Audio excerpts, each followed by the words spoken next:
Bonjour, nous sommes en 2021. En 2021 après Jésus-Christ, quand est né Jésus-Christ? Est-il né en 0? Comment on faisait avant qu'il soit né? On va essayer de répondre à ces quelques questions dans ce truc d'histoire sur les dates.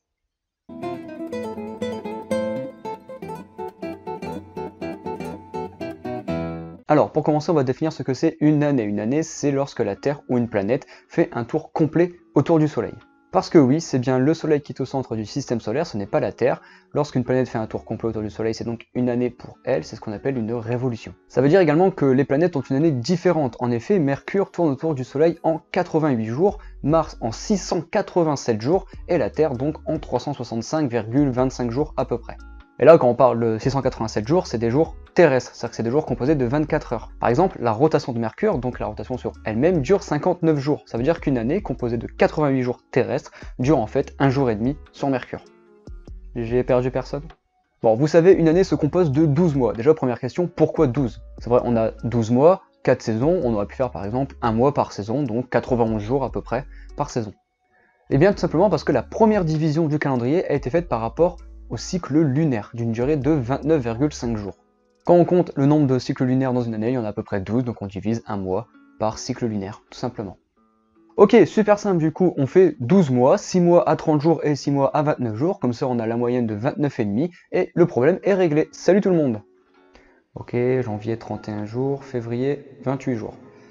Bon d'accord, aujourd'hui on ne fait plus comme ça, on a des mois composés de 30 ou 31 jours, à l'exception de février. En tout cas, en Grèce antique, on avait bien 6 mois à 30 jours et 6 mois à 29 jours. Ça, le problème, c'est que si vous comptez le nombre de jours, on obtient 354 jours par an pour le calendrier, contrairement à la Révolution qui dure 365,25 jours. On a donc un déficit de 11 jours par an. Je suppose que ça vous rappelle l'année bissextile, les Grecs ont trouvé un système similaire, sauf que c'était pas un jour tous les 4 ans, mais il fallait rattraper 11 jours perdus par an. Donc ce qu'ils faisaient, c'est qu'à la troisième année, ils rajoutaient tout simplement un 13e mois.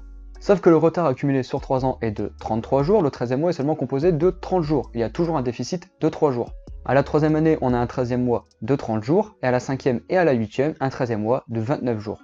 Sur nos 8 ans, on a donc un total de 2920 jours. En suivant le cycle lunaire, c'est un peu la galère parce qu'on a 11 jours de retard. Je vous ai parlé des années bissextiles, cela vient du calendrier julien. Le calendrier julien se compose de 365 jours pour une année normale et 366 pour une année bissextile.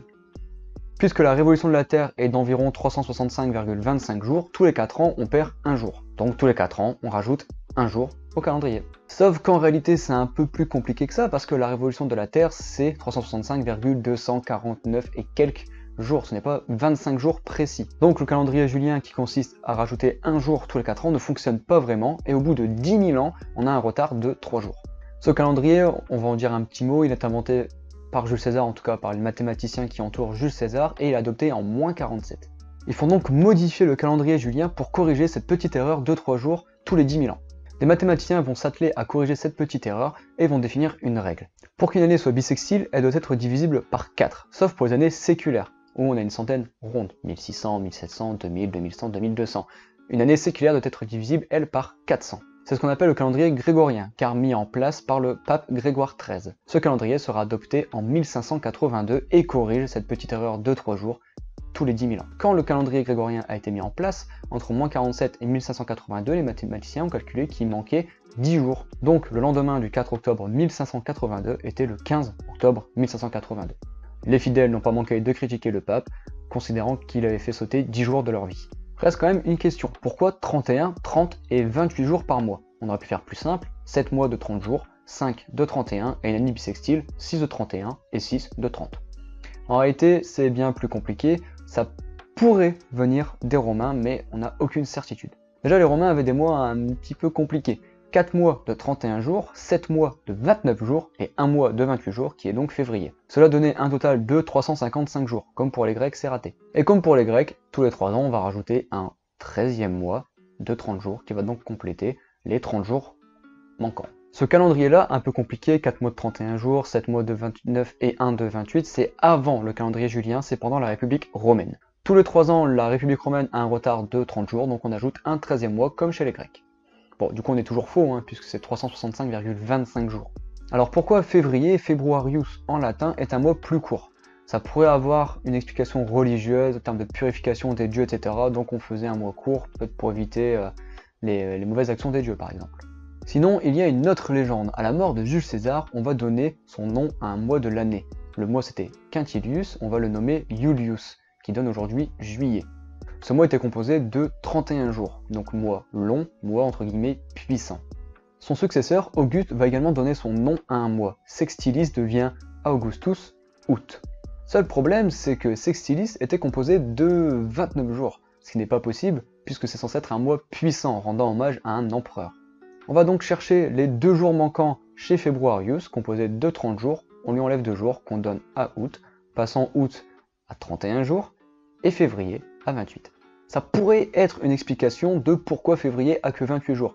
Malheureusement, déjà dans la République romaine, le mois de février était composé seulement de 28 jours, donc c'est plus une légende. Alors aujourd'hui, pourquoi on compte après Jésus-Christ ou avant Jésus-Christ? Ça pourrait venir de Bède le Vénérable, moine du 7e siècle. En effet, il va choisir arbitrairement de faire commencer l'année le 1er janvier, alors qu'avant elle démarrait à Pâques, et de faire de la naissance de Jésus-Christ le point de départ. En réalité, cette façon de compter les années va se faire petit à petit. Aujourd'hui, tout le monde compte par rapport à la naissance de Jésus, mais ce n'était pas forcément le cas avant. Mais surtout, au final, c'est totalement arbitraire et ça n'a aucun impact sur nos vies. On pourrait très bien être en 44 après Star Wars, ou en 4, et quelques milliards d'années après la naissance de la Terre, on est tous ici au même endroit en train de boire une bonne bière dans un bar. Bon, faites pas ça avec le Covid, ou avec les gestes barrières évidemment. Et il y a encore d'autres façons de compter, il y a également le avant le présent. Alors là c'est un peu compliqué, alors accrochez-vous. Cela a un rapport avec la datation au carbone 14. Pour faire simple, on mesure la radioactivité du carbone 14, moins il y en a, plus l'objet est vieux. Parce que oui, le carbone 14 n'est pas dangereux, mais c'est bien un élément radioactif qui va continuer de se désintégrer au cours de sa vie. Ce graphique montre le nombre de désintégrations par minute du carbone en fonction du temps. Plus on avance dans le temps, moins il y en a, puisque le carbone perd en radioactivité. C'est donc cela qu'on va mesurer afin de donner un âge à peu près précis à un objet. Mais du coup, quand on mesure l'activité du carbone 14, c'est toujours par rapport au moment où on l'a fait. Prenons un exemple, si je veux dater un objet qui date de 500, si je fais la mesure en 2000, le graphique va me donner que l'objet est vieux de 500 ans. Si je fais par contre la mesure en 2021, le graphique va me dire que l'objet est vieux de 521 ans. Voilà ce que ça veut dire le avant le présent. Seul problème pour les scientifiques, c'est que chaque jour qui passe, ça change le avant le présent, donc c'est un peu débile. On va donc choisir arbitrairement une date qui signifie, entre guillemets, le 0, et tout ce qui se passe avant, c'est avant le présent. Cette date, c'est 1950, année durant laquelle il y a eu la première datation au carbone 14. Du coup, faites attention quand vous voyez des dates sur internet, par exemple 10 000 BP, before present, avant le présent. Ça ne correspond pas à moins 10 000 avant Jésus-Christ, mais bien à 8050 avant Jésus-Christ, parce qu'on compte à partir de 1950. Mais du coup, les Romains et les Grecs, comment ils faisaient pour compter leurs années puisque Jésus n'était pas né? Eh bien, ils vont choisir un événement marquant. Les Romains choisissent la date de la fondation de Rome. Les Romains vont donc compter en ab urbe condita, AUC, qui signifie depuis la fondation de la ville. La fondation de la ville de Rome, nous, est datée en 753 avant Jésus-Christ. Et on peut donc replacer les événements dans leur contexte. Auguste est pour nous devenu empereur en -27 ou en 726 AUC, c'est-à-dire 726 ans après la fondation de la ville de Rome.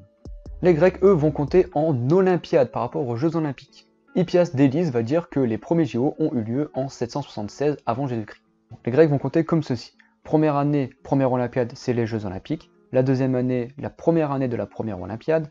La troisième année, la deuxième année de la première Olympiade. La quatrième année, la troisième année de la première Olympiade. La cinquième année, c'est égal à la deuxième Olympiade, donc les Jeux Olympiques, parce que oui, les Jeux Olympiques avaient lieu également tous les 4 ans. La sixième année, c'est la première année de la deuxième Olympiade, etc. Pour terminer, un petit mot sur les datations relatives et absolues. La datation relative se fait par rapport aux couches stratigraphiques, qu'on peut appeler également les strates. En effet, quand les animaux d'une époque vont mourir, ils vont se décomposer, formant ainsi des couches de sédiments. Plus la couche est profonde, plus elle est ancienne, donc on peut placer les fossiles les uns par rapport aux autres. On peut donc dire que tel animal est plus récent ou plus vieux qu'un autre sans leur donner un âge exact. La datation absolue, elle se fait par exemple au carbone 14 et donne un âge précis aux fossiles. Voilà, j'espère que cette vidéo vous a plu, était peut-être un peu dense en informations. En tout cas, je vous dis à la prochaine pour un autre truc d'histoire.